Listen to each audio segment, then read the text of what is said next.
মায়েরা, বিশ্বকর্মার বাবার নাম হচ্ছে প্রভাস। ভালো করে শুনবেন, বিশ্বকর্মার বাবার নাম প্রভাস আর বিশ্বকর্মার মায়ের নাম যোগ ও সিদ্ধা। আবার ব্রহ্মবৈবর্ত পুরাণ বলছে ব্রহ্মার নাভি থেকে আবার নাকি আমাদের বিশ্বকর্মার জন্ম হয়েছে। এর নানা মুনির নানা মত হিন্দু ধর্মে। ওই জন্য রামকৃষ্ণদেব একটা কথা বলেছেন, বেশি তর্ক করো না, যত মত তত পথ। বহু মত, এক একটা কথার বহু মত। ওই জন্য আপনি একটা জানেন, আমি একটা জানি না। ইউটিউবে দেখবেন আমরা একটা কিছু বললে আরেকজন দেখবেন একটা খুঁজে বলে আমি তো এইটা জানি, এইটা নয়। তার মানে কি? এটা নয়, বিভিন্ন রকম মত বিভিন্ন জায়গায় বলে। আমাদের পৃথিবী যখন সৃষ্টি হলো, এই পৃথিবীকে সুন্দর করে সাজানোর দায়িত্ব কার দেওয়া হলো? বিশ্বকর্মাকে। গোটা বিশ্বকে সুন্দর করে সাজালো, এর নাম হলো বিশ্বকর্মা। বিশ্বকর্মা পুজোর দিনে হাতির উপরে বিশ্বকর্মা থাকে। এই হাতির উপরে বিশ্বকর্মা পুজো প্রথম কোথায় হয়েছিল কারো জানা আছে? কলকাতাতে কর্ম সম্প্রদায়ের যিনি কর্তা ছিলেন আগে, তার নাম হরষিত রায়। এই হরষিত রায় তিনি চলে গেছেন, তিনি প্রথম হংস বাহন, হংসের উপরে চেপে থাকা আমাদের বিশ্বকর্মার পুজো তিনি প্রথম করেছিলেন। দ্বারকাপুরী তৈরি হয়েছিল, কে করেছিল? বিশ্বকর্মা। স্বর্গপুরী তৈরি করেছে, এ কার তৈরি? বিশ্বকর্মা। রাবণের স্বর্ণলঙ্কা তৈরি হয়েছে, কার জন্য হয়েছে? বিশ্বকর্মার জন্য হয়েছে। জেনে নিন, শিবের হাতে যে ত্রিশূল, ওটা কে তৈরি করেছে? বিশ্বকর্মা। পরশুরামের হাতে যে কুঠার, ওটা কে তৈরি করেছে? বিশ্বকর্মা। বিশ্বকর্মা হচ্ছে দেবতাদের শিল্পী। আর তার ছেলে ময়দানব হলো, তার ছেলে ময়দানব হলো অসুরদের শিল্পী। ময়দানবটা তার ছেলে হলো কেন? ভক্ত প্রহ্লাদের কন্যার নাম বিরোচনা, তার সঙ্গে বিশ্বকর্মার বিয়ে হয়েছিল। এই বিশ্বকর্মা এবং বিরোচনার ঔরসে এবং গর্ভে সন্তান জন্ম নিল, তার নাম হচ্ছে ময়দানব। সবার কাছে নিবেদন রইল, বিশ্বকর্মার কটা হাত? জোরে বলবেন, কটা হাত? একটা হাতে কি কি থাকে কেউ বলতে পারবেন? এক হাতে হাতুড়ি, এক হাতে ছিনি, এক হাতে কুঠার, এক হাতে দাঁড়িপাল্লা। দাঁড়িপাল্লাটা কেন নিলেন বলুন তো? দাঁড়িপাল্লার যে কাঁটা, যারা ব্যবসা করেন তা দেখুন, দাঁড়িপাল্লার কাঁটাটা হচ্ছে আমাদের জীবনের কাঁটা। ওই কাঁটাটা কোথায় থাকবে? সোজা আধ্যাত্মিক চেতনার মধ্যে থাকবে। আর দুটো যে দাঁড়িটার পাল্লা, একটা জ্ঞান একটা কর্ম। যদি বেশি বই পড়েন তাহলে আপনার কর্ম চলে গেল, সংসার চলবে না। আর বেশি কর্ম করবেন তা আপনার জ্ঞান কিছু হবে না। ওই জন্য জ্ঞান আর কর্ম যেন দাঁড়িপাল্লায় সমান থাকে। ওই জন্য বাবা বিশ্বকর্মা কিন্তু পৃথিবীর মানুষকে শিক্ষা দিলেন যে সংসারে তোমার জীবনের কাঁটাটাকে আধ্যাত্মিক চেতনার মধ্যে রাখো। আর এই যে দুটো দাঁড়িপাল্লা, একদিকে জ্ঞান রাখো, একদিকে কর্ম রাখো। ওই জন্য জ্ঞান শুনবার জন্য হরিনাম শুনতে এসো, জ্ঞান অর্জন করবে। সারাদিন ব্যবসা করছো, বাণিজ্য করছো, যদি একটা সুযোগ পেয়েছো রাত্রিবেলায় কীর্তন শোনো, তোমাদের লাভ হয়ে যাবে। আমি যেখান থেকে বলছি, এই বইটার নাম অষ্টাঙ্গিক হৃদয়ম। বইটি লিখেছে কে? বাগভট্ট ঋষি। ঋষিরা বলছেন যে দাঁড়িয়ে যদি কেউ জল খায় তবে তার শরীরে প্রচন্ড ব্যথা হয়। এই জন্য মায়েরা, যাদের এখনো ব্যথা হয় নাই তারা দাঁড়িয়ে জল খাওয়া বন্ধ করুন। দাঁড়িয়ে জল না খেতে, কি পুরুষ কি নারী, বাগভট্ট ঋষি বলছেন দাঁড়িয়ে জল খাবেন না, আর বাঁ হাতে জল খাবেন না। এই যে আপনারা খাবার খাচ্ছেন, ডান হাতে খাবার খাচ্ছেন আর বোতল নিয়ে দিব্যি বাঁ হাতে ঢকঢক ঢকঢক করে জল গিলছেন না। জলটা আপনি এঁটো করে খান, কিন্তু আপনাকে ডান হাতেই খেতে হবে। বাঁ হাতে খাওয়া বিষ্ণু পুরাণ বলছে গোটাটাই তোমার শরীরের উল্টো। শুনে নেবেন ভালো করে, যে যেখানে বসে আছেন। এই যে তাহলে কি বললাম? দাঁড়িয়ে জল খাবেন না বসে খাবেন? জোরে বলুন। বসে খেতে হয়। বাঁ হাতে খেতে হয় না ডান হাতে খেতে হয়? জোরে বলুন। বাঁ হাতে। যাক, মুখস্থ করানো হয়ে গেল। বাড়িতে শোবেন, কিন্তু মাথায় রাখবেন কোন দিকে মাথা করে শুলে রোগ হবে না। কোন দিকে মাথা করে শুলে রোগ হয় আজকে আর বলবো না, আর এক বছর বলে যাবো, দরকার নেই। চলো না, বলবো নাকি? আমি তো না বলে যাবো না, বলবার জন্য তো এসেছি। বাড়িতে শোবেন, দাদা ভাইরা মন দিয়ে শুনবেন, দামি কথা। বাড়িতে যখন শোবেন মাথায় রাখবেন উত্তর দিকে মাথা করে শুতে নাই। যদি কোনো ব্যক্তি মাসের পর মাস, দিনের পর দিন উত্তর দিকে মাথা করে শোয়, তাহলে পরিষ্কার জেনে নিন তার শরীরে ব্যাধির মন্দির হবে, রোগের মন্দির হবে। একবার 100%। শাস্ত্র বলছে, আমি বলছি না। আচ্ছা, দক্ষিণ দিকে পা করে শুতে নেই কেন? আমাদের যখন কেউ মারা যায় তখন মৃতদেহের মাথাটা দেখবেন উত্তর দিকে মাথা করে রাখে। জোরে বলুন হ্যাঁ না। আবার দেখবেন আমাদের আত্মীয় স্বজন, বাবা মা কাকা কাকি যারা মারা গেল, সব কিন্তু দক্ষিণ দিকে থাকে। ওই জন্য যদি কেউ মারা যায় তবে তার ছবিটা দক্ষিণ দেওয়ালে উত্তর দিকে মুখ করে রাখতে হয়। কি বললাম? দক্ষিণ দেওয়ালে মৃত ব্যক্তির ছবি রাখতে হয়, পূর্ব পশ্চিম উত্তরে নয়, দক্ষিণ দেওয়ালে রাখতে হয়। কি বললাম ভালো করে শুনবেন। মৃত ব্যক্তির ছবি মরা মানুষের ছবি রাখতে নাই। ধরুন কেউ মারা গেছে না, ওই মরা অবস্থায় যে ছবিটা তুলেছেন ওই ছবি বাড়িতে রাখতে নেই। কোন ছবি রাখবেন? যখন জীবিত থাকে ওই ছবি রাখবেন। কেন? মরা মানুষের ছবিটা রাখলে অনেকে ভয় খেয়ে যায়, অনেকে রাত্রিবেলায় উঠলে তার মুখটা দেখলে ভয়ঙ্কর হয়ে যায়। এই জন্য মরা মানুষের ছবি রাখতে নাই। চেষ্টা করবেন আপনারা যখন জীবিত ছিলেন ওই ছবি দক্ষিণ দিকের দেওয়ালে আপনাকে রাখতে হবে। আমাদের যারা মারা গেছেন তারা দক্ষিণ দিকে আছেন, এই যে দক্ষিণ দিকে পা করে শুলে তাদেরকে অপমান করা হয়। এই জন্য মাথায় রাখবেন যখনই বাড়িতে শোবেন দুটো দিকে শোবার চেষ্টা করবেন, এক দক্ষিণ দিকে মাথা করে, নালে পূর্ব দিকে মাথা করে। এ শাস্ত্র নির্দেশ করেছে। যদি নিয়মে চলতে পারেন আপনার জীবন সুন্দর হবে, আপনি নিয়মে চলবেন না আপনার জীবন সুন্দর হবে না। দেখবেন যারা খুব জ্ঞানী মানুষ, পণ্ডিত মানুষ, তারা কিন্তু এগুলো বিচার করে করে চলে। এই জন্য তারা সুস্থ থাকে, সুন্দর থাকে, দীর্ঘ জীবন লাভ করে, অনেক দিন ধরে বেঁচে থাকে। কেন? তারা রীতিতে চলে, আইনে চলে। এখন আইন মানে না, এখন তাই হয়ে যাচ্ছে। তাই যে যেখানে বসে আছেন মন দিয়ে শুনবেন। কি বললাম মায়েরা? দক্ষিণ দিকে মাথা করে শোবেন কিংবা পূর্ব দিকে মাথা করে শোবেন। উত্তর দিকে মাথা করে শুলে কি হয়? শরীরে ব্যাধি হয়। দক্ষিণ দিকে মাথা করে শুলে আশীর্বাদ পাওয়া যায়। পূর্ব দিকে মাথা করলে ভগবানের কৃপা পাওয়া যায়, শরীরে ব্যাধি হয় না সহজে।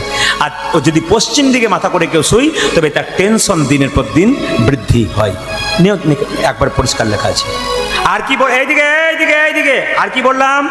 আর কি বললাম? যে যেখানে বসে আছেন মন দিয়ে শুনবেন। বাড়িতে যখন খাবার খেতে বসবেন কোন দিকে মুখ করে বসবেন? দুটো দিকে মুখ করে বসতে হয়। মন্দিরে পুজো করতে বসবেন কোন দিকে মুখ করে বসতে হয়?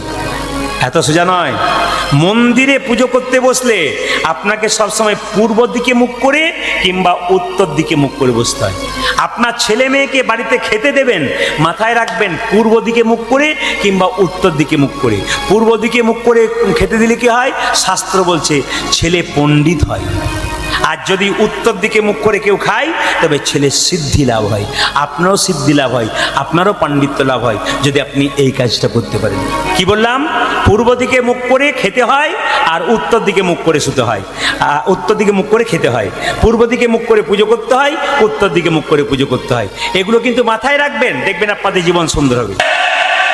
ভগবান কৃষ্ণ মনে মনে ভাবছে এটা তো দ্বারকার ডাক নয়, এটা কি মথুরার ডাক নয়, মধুরসী বৃন্দাবনের ডাক। আমায় কে রাধা নাম শোনালি, আমায় বিনামূল্যে কিনে নিলি। শুনবেন, কত দামি কথা শুনবেন।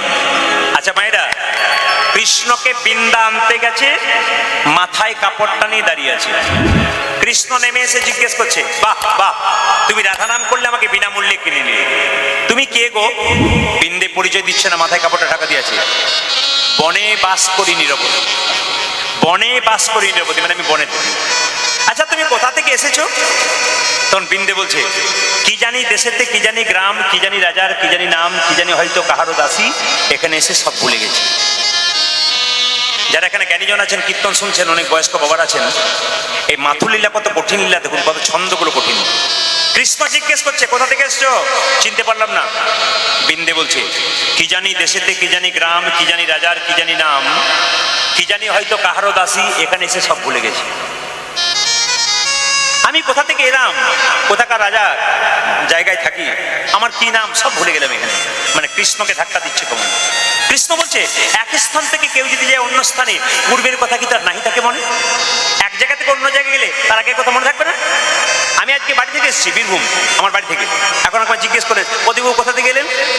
কোথা থেকে এলাম দাঁড়ান ভাবি, তারপর বলবো। আপনি বলবেন না মাথার দোষ আছে? পাগল বলবেন না? বৃন্দে বলছে, কি জানি দেশেতে, কি জানি গ্রাম, কি জানি রাধার, কি জানি নাম, কি জানি হয়তো কাহারও দাসী, এখানে এসে সব ভুলে গেছি। কৃষ্ণ বলছে, এক স্থান থেকে কেউ যদি যায় অন্য স্থানে, পূর্বের কথা কি তার নাহি থাকে মনে? সঙ্গে সঙ্গে বৃন্দে বলছে, আপনার মথুরাপুরীতে আছে এক অদ্ভুত ক্ষমতা, এখানে যেই এসেছে সেই ভুলেছে পূর্বের কথা। আমি একা নই, তুমিও। আপনার মথুরাপুরীতে জাদু আছে, এখানে যে এসেছে না সেই পূর্বের কথা ভুলে গেছে। আমি একা নয়, তুমিও। সঙ্গে সঙ্গে বিন্দেকে কৃষ্ণ মনে মনে ভাবছে, এ মেয়ে তো যেমন তেমন মেয়ে নয়, তুমি কে? বিন্দে যখন জিজ্ঞেস করছে, মহারাজ কিছু মনে করবো, একটা জিজ্ঞেস করবো। বলে কি? ধীরে, কি নাম তোমার? আমার নাম কৃষ্ণ। দেখলো মেয়ে মানুষ আমার নাম জিজ্ঞেস করছে, পুরুষ জিজ্ঞেস করার সাহস পায় না। কৃষ্ণ ছাড়া কি করবে? আমার নাম কৃষ্ণ। তখন বিন্দে কত চালাক দেখুন, মহারাজ আপনি কোন কৃষ্ণ? উৎকৃষ্ট, প্রকৃষ্ট না নিকৃষ্ট? কৃষ্ণ মনে মনে ভাবছে এ তো খুব চালাক। হ্যাঁ তোমার না, আমার নাম মদন মোহন। বিন্দে বলছে, রাধা বামে যতক্ষণ, কৃষ্ণ মদন মোহন, তোমার রাধা কই? আবার হেরে গেছে। ও আমার নাম কৃষ্ণ নয়, কৃষ্ণ নয়, মদন মোহন নয়, আমার নাম কৃষ্ণ।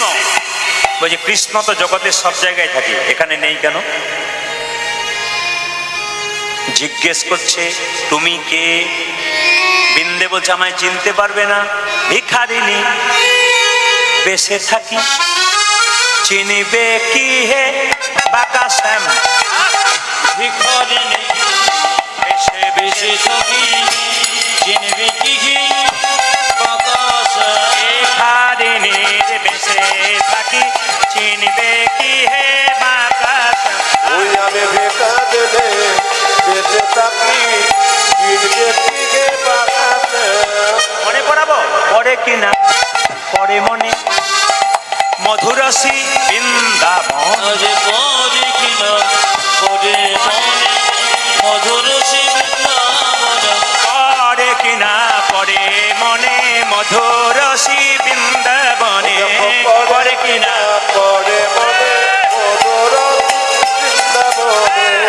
বলবো বলবো এত লোকের সামনে বলবো, ধরে রাধার শ্রীচরণে ভাঙাইলে মান। আরে ধরে রাধা চরণে ভাঙাইলে মান। ওরে ধরে রাধার শ্রীচরণে ভাঙাইলে মান। ও যারে ধরে রাধা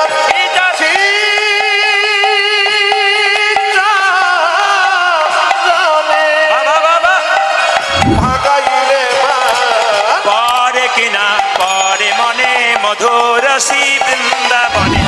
পরে কিনা পরে মনে মধুরসী বৃন্দাবন। মায়েরা বলুন তো, ভগবান চালাক না ভক্ত চালাক? জোরে বলুন, আরে জোরে বলুন, ভগবান চালাক না ভক্ত চালাক? বলতে হবে। যে জন কৃষ্ণ ভজে সে বড়, জোরে বলুন, যে জন কৃষ্ণ ভজে সে বড় চতুর। একটা প্রমাণ দিয়ে দিই। একজন বুড়িমা চোখ মুজে মুজে ভগবানকে ডাকছে, হে প্রভু দেখা দাও, দেখা দাও, দেখা দাও, দেখা দাও, দেখা দাও, দেখা দাও। ভগবান এসে বলছে, বুড়িমা তুই কি চাস? বলে আমার তিনটে জিনিস নাই, দিয়ে দাও। কি? আমি চোখে দেখতে পাই, আমি চোখে দেখতে পাই না, আমার চোখ দিয়ে দাও। আমার ছেলের বিয়ে হয় নাই, বিয়ে দিয়ে দাও। আমাকে সমাধান টাকা পয়সার মালিক করে দাও। ভগবান বলছে, বুড়ি তুই ডাকলি বছর কুড়ি, সে তুই এই চাইলি তিনটে জিনিস। বলছে হ্যাঁ প্রভু তিনটেই চাই, ছেলের বিয়ে হয় নাই, বিয়ে দিয়ে দাও। আমি চোখে দেখতে পাই না, চোখ দিয়ে দাও। আর আমাকে টাকা পয়সা সমাধানের মালিক করে দাও। ভগবান বলছে, বুড়ি তিনটে দেবো না। তখন বুড়ি বলছে, তাহলে আমি তোমাকে ডাকতেও ছাড়বো না। এখন ভগবান চলে যাচ্ছে আর বুড়ি ডেকেই যাচ্ছে, ভগবান চলে যাচ্ছে, বুড়ি ডেকেই যাচ্ছে। শেষে বুড়ি বলছে, হে প্রভু, বলে কি তিনটেই চাই? বলে না তিনটে দেবো না। ওই তার চোখ হলে ছেলের বিয়ে হবে না, আর ছেলের বিয়ে হলে সোনা পাবো না। না আমার তিনটেই চাই। তখন ভগবান বললো, তোকে অপশন দিতে হবে, একটাই চা, যা চাইবি। আমি তোকে তিনটে দেবো না, একটাই চা। হ্যাঁ চোখ চা, নইলে তুই বিয়ে চা, নইলে তুই সোনা দানা টাকা পয়সা চা। বুড়ি তখন বলে, হে গোবিন্দ 5 মিনিট বসো। ভগবান বলছে 5 মিনিট মানে কি? আমি 50 মিনিট বসতে পারি, তুই ভেবে বল। বুড়ি তখন ভেবে ভেবে বলছে, আমার চোখও চাই, ছেলের বিয়েও চাই, সোনা দানাও চাই। হে গোবিন্দ তুমি যদি যাও ডালে ডালে, আমি যাই পাতায় পাতায়। হ্যাঁ প্রভু পেয়ে গেছি, তুমি আমাকে একটা পরই দাও। বলে কি? আমি যেন সোনার ঘাটে বসে আমার নাতি নাতনিদের খেলা করতে দেখতে পাই। কিছু বুঝলেন? আমি যেন সোনার ঘাটে বসে আমার নাতি নাতনিদের খেলা করতে দেখতে পাই। সোনার ঘাট মানে কত টাকার মালিক, আর নাতি নাতনি মানে ছেলের বিয়ে হলো, সুসময় পেয়েও গেল। তাহলে যে জন কৃষ্ণ ভজে সে বড় চতুর। সঙ্গে সঙ্গে তোমায় আমি চিনতে পেরেছি। এবার তো বৃন্দে সবই বুঝলাম, কিন্তু বলো বলো বৃন্দাবনের কে কেমন আছে? ও গোবিন্দে তুমি আমাকে বলো, বৃন্দাবনের কে কেমন আছে? বৃন্দে জিজ্ঞেস করো, তুমি আজ যাবো কাল ফিরে আসবো বলে চলে এলে কেন? মায়েরা খুব সুন্দর তত্ত্ব আছে কিন্তু। আজ যাবো কাল ফিরে আসবো বলে তুমি চলে এলে, আর গেলে না কেন? কৃষ্ণ বললো, কি করে যাব? 5ই পঞ্চগুণ সিন্ধু তাহে বিন্দু পুন, এক তিথি হরেইল শ্যাম, আসি বলে যাওয়া হলো পুনঃ নাইয়া হলো পড়িয়া রহিল বাঁকা শ্যাম। তার মানে কি? 5ই পঞ্চগুণ। কৃষ্ণ বলছে 5কে 5 দিয়ে গুণ করলে কত হয়? 25। সিন্ধু তাহে বিন্দু পুন। সিন্ধু মানে কত? 7, বিন্দু মানে 0, 70। 70 আর 25 কত হয়? 95। এক তিথি হরে নিল শ্যাম, অন্ধকার 15 দিন বাদ দিয়ে দিলাম, কত হলো? 95 থেকে আচ্ছা 95 থেকে 15 বাদ দিলে কত হয়? 80। আমরা একা যাই আর একাই আসি, একা যায় আর একাই আসি, একা যাই আর একাই আসি। আমরা একা যাই আর একা আসি। কেউ তো সঙ্গে। একটা ভালো খবর আপনাদের জানাই, আপনার নদিয়ার মানুষ, একটা ভালো খবর জানাই আপনাদের কাছে, যে যেখানে বসে আছেন। কাশ্মীরের পহেলগাঁও বলে একটা জায়গাতে আপনার বাবা তো কাশ্মীরের পহেলগাঁও বলে একটা জায়গাতে আপনার দেখলেন সিঁদুর কেড়ে নেওয়া হলো। কত স্ত্রীকে, স্বামীকে স্ত্রীর কাছ থেকে কেড়ে নেওয়া হলো সিঁদুর। আছাড় খেয়ে খাচ্ছে স্বামী মৃতদেহের সামনে। এই সিঁদুরের জবাব সিঁদুর অপারেশনের মাধ্যমে দেওয়া হয়েছে, আপনারা জানেন। সবচাইতে আশ্চর্যের ব্যাপার, একটা মুসলিম মেয়ে সিঁদুরের জবাব দিয়েছে। কে? কর্নেল সফিয়া কুরাসি, একজন বাঙালি উইং কমান্ডার বমিকা সিং। এই দুজন কিন্তু জবাব দিয়ে দিল সিঁদুরের অপারেশন করে, সিঁদুরের জবাব দিয়ে গেল। তোমরা এতগুলো সিঁদুর নিয়ে নিয়েছো, আমরা তোমাদের কত সিঁদুর নিতে পারি দেখো। কতজনের স্ত্রীকে, স্ত্রীর কাছ থেকে স্বামী হারা করে জবাব দেখিয়ে দিল। এদের জন্য একটু স্যালুট জানাতে হবে, এই কুরাসির জন্যে এবং বমিকা সিংয়ের জন্যে। সবাই একটু উলুধ্বনি দিন, নিতাই গৌর হরি বল। এই ভারতবর্ষ আমাদের, এই ভারতবর্ষে আমাদের বিভিন্ন জাতির বাস। হিন্দু, খ্রিস্টান, জৈন, মুসলিম সবাই একসঙ্গে বাস করে। এই ভারতবর্ষের ঐক্য বজায় থাকুক, এই ভারতবর্ষ শান্তি থাকুক। এই পশ্চিমবাংলার মানুষ শুধু নয়, গোটা ভারতবর্ষের মানুষ শান্তি থাকুক। আপনার সনাতন ধর্মের মানুষ যারা আছেন সবাই কৃষ্ণ ভক্ত হন। যারা মুসলিম সমাজের মানুষ আছে তাদেরকে আমি সম্মান জানাই। যারা জৈন আছে, খ্রিস্টান আছে, বৌদ্ধ আছে, সবাইকে সম্মান জানাই। সমস্ত ধর্মীয় স্থানকে সম্মান জানাই। আপনারা ভালো থাকবেন এবং খুশি থাকবেন। একটা কথা বলে রাখি, এবার সবাই একটু মাথায় কাপড় নিন, বাবার একটু বাবু হয়ে বসুন। এবার রাধারানী কিন্তু দুঃখের কথাটা গাই, বৃন্দাবন দুঃখের কথা গাইছে কৃষ্ণের কাছে। কৃষ্ণ বলছে, বড় বড় বৃন্দাবনে আমার কে কেমন আছে? ওই যে তোমার সবল সখা পটেতে আঁকা সদাই মূরতি হেরি। আজ সবরে শত পতিতে আঁকা সদাই মূরতি গে। ওগো গোবিন্দ, তুমি যেদিন থেকে বৃন্দাবন ছেড়ে মথুরায় চলে এসেছো, তোমার সুবল সখা তোমার ছবি আঁকে, কিন্তু তোমার চরণে দুটো আঁকে না, কোমর পর্যন্ত আঁকে। যদি চরণে পেয়ে তুমি আবার বৃন্দাবন ছেড়ে চলে যাও, তাই তোমার সুবল সখা কি করে জানো? তোমার সুবল সখা পটেতে আঁকা সদাই মূরতি হেরে। সবরে শত পতিতে আঁকা সদাই মূরতি গে। কেঁদে কেঁদে বলে, ভাই কানা একবার দেখা দে ভাই। দেখা দিলি কানা একবার দেখা দে ভাই। একবার দেখা দেবে। সুবল সখা কেঁদে বলে, কানা একবার দেখা দে ভাই। সুবল সখা কেঁদে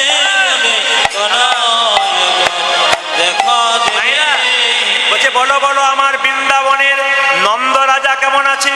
তোমার নন্দ পিতা জেলেছে চিতা প্রাণ তেজিবার তরে। নন্দ পিতা জেলেছে চিতা প্রাণ তেজিবার তরে। তোমার নন্দ পিতা জেলেছে চিতা প্রাণ তেজিবার তরে। নন্দ পিতা জেলেছে চিতা প্রাণ তেজিবার তরে।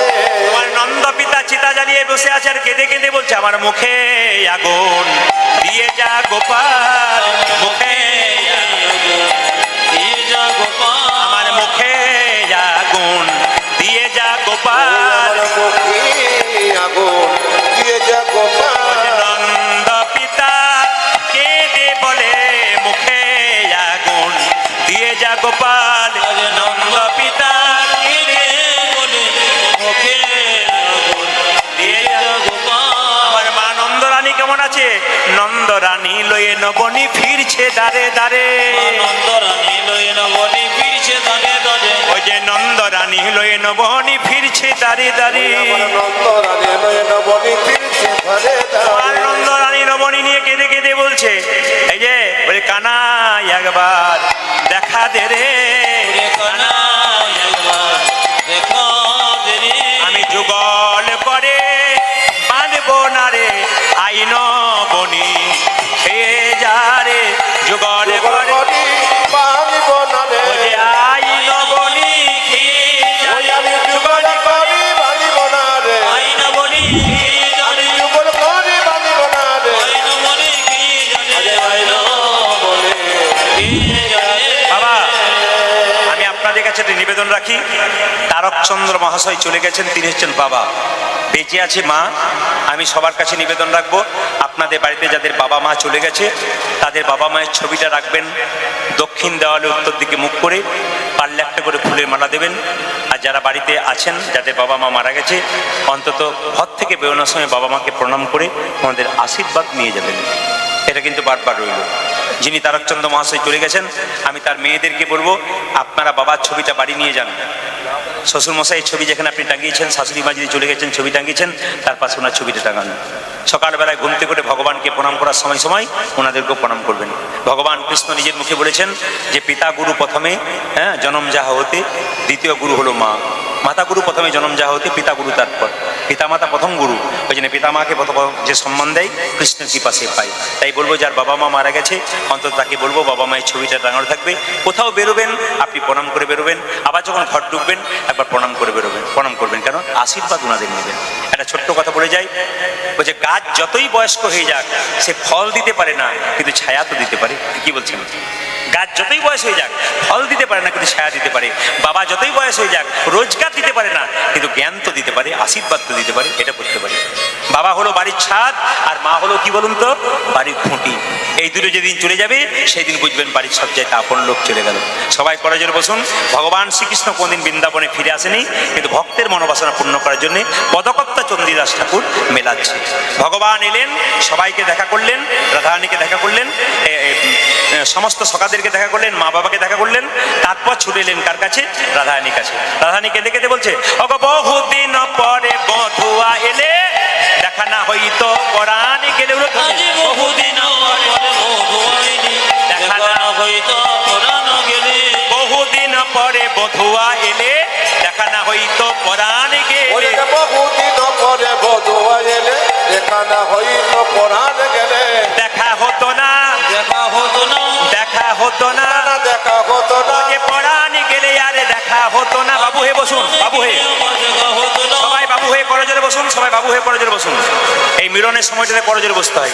আমার দেখা হতো না, দেখা হতো না, দেখা হতো না, আমায় দেখা হতো না, যে পরাণে গেলে আরে দেখা হতো না। আমি পরাণে গেলে আমার দেখা হতো না, কোকিলায় আসিয়া করুক গান, ভ্রমরায় আসিয়া ধরুক তান, কোকিলায় আসিয়া করুক গান, ভ্রমরায় আসিয়া ধরুক তান, গগনে উদয় হউক চন্দ্র, পবন বহুক মন্দ মন্দ, গগনে উদয়